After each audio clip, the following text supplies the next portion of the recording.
صرف اس طرح ظاہری طور پر جیسے جنگ رسول خدا صلی اللہ علیہ وسلم نے کافروں کے خلاف لڑی تھی، یہ اس طرح کی جنگ نہیں تھی، یہ جنگ ضمیروں کی جنگ تھی۔ جب آخری رات تھی شہدائے کربلا کی، تو شہدائے کربلا کو امام حسین علیہ السلام نے کہا کہ میں تمہاری گردنوں سے بیعت کو ہٹاتا ہوں، اگر تم واپس مدینہ جانا چاہو تو میری طرف سے تم آزاد ہو، تمہاری بیعت میں اپنی طرف سے واپس لیتا ہوں، اور آپ لوگ دنیا میں بھی شرمسار نہیں ہوں گے، میں خود اجازت دیتا ہوں کہ آپ مجھے چھوڑ کے چلے جائیں۔ کل 10 محرم کا دن شہادت کا دن ہے، کل کو یہ پہلے سے ہی پہلے سے انہیں بتایا کہ کل شہادت کا دن ہے، میں نے شہید ہو جانا ہے، آپ میں سے جو جانا چاہتا ہے میں اپنی بیعت ہٹاتا ہوں۔ اور صرف یہ نہیں کیا کہ صرف کہا، زبانی کلامی کہا، بلکہ امام حسین علیہ السلام نے اس وقت کے جو چراغ سے دیے تھے، حضرت عباس علیہ السلام اپنے وفا کے قدر شناس بھائی سے کہا کہ دیے بجھا دیں، اور دیے بجھا دیے گئے، کسی کو پتہ نہ چلے کہ کون گیا ہے، کس طرح امام حسین علیہ السلام نے اس طرح کیا۔ پہلی بار دیے بجھائے گئے تو دیکھا کہ ویسے ہی صحابہ کرام امام حسین علیہ السلام موجود ہیں۔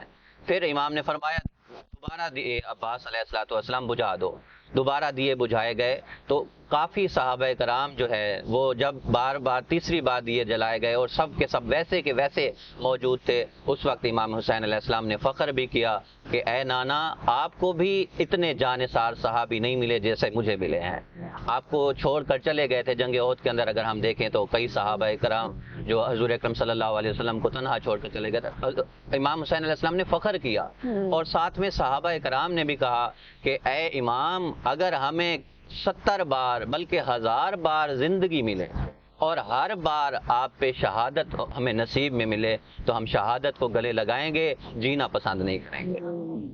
دیکھیں انہوں نے شہادت کو گلے لگا کر ہمیشہ کے لیے زندہ ہو گئے ہیں، اور ہمیشہ کے لیے تمام کے تمام علیہ السلام ہو گئے ہیں، اللہ کی ان کے اوپر سلامتی نازل ہو رہی ہے۔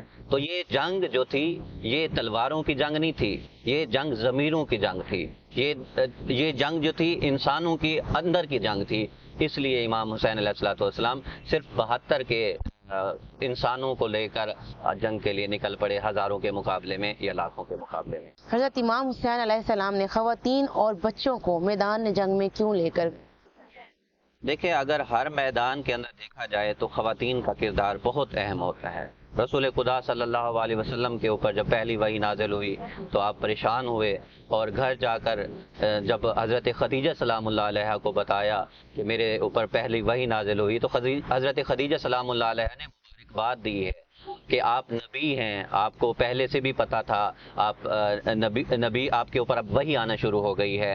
تو حضور اکرم صلی اللہ علیہ وسلم کے ساتھ تھیں حضرت خدیجہ سلام اللہ علیہ۔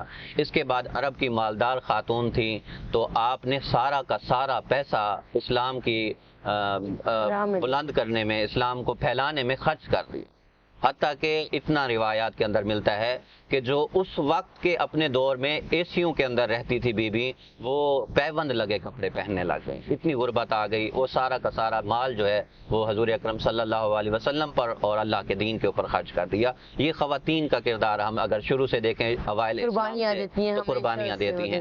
اس کے علاوہ آپ دیکھیں کہ جب امام حسین علیہ السلام اپنے ہمشیرگان کو، اپنے اہل و عیال کو لے کر ساتھ چلے، تو امام حسین علیہ السلام تو قربان ہو گئے۔ یزید کا یہ نعرہ تھا یا حکمرانوں کی طرف سے یہ نعرہ تھا کہ نعوذ باللہ ہم نے باغی مارا ہے، جو حکومت کے خلاف بغاوت کر چکا تھا، اب اس کو زندہ کس نے کرنا ہے؟ اس کو زندہ کرنے کے لیے خواتین کا کردار اہم ہے، جس میں سیدہ زینب سلام اللہ علیہ، زینب بنت علی علیہ السلام، امام علی علیہ السلام کی بیٹی نے ہر مقام کے اوپر خطبہ دیا، جہاں پہ دیکھا لوگوں کا رش ہے، وہاں پہ حضرت علی علیہ السلام کے لہجے میں خطبے دے کر کہا کہ لوگوں، میرا بھائی باغی نہیں تھا، میرا بھائی نمازی تھا، میرا یہ جو کنبہ ذبح ہوا ہے یہ کوئی عام کنبہ نہیں تھا، یہ رسول کا کنبہ تھا۔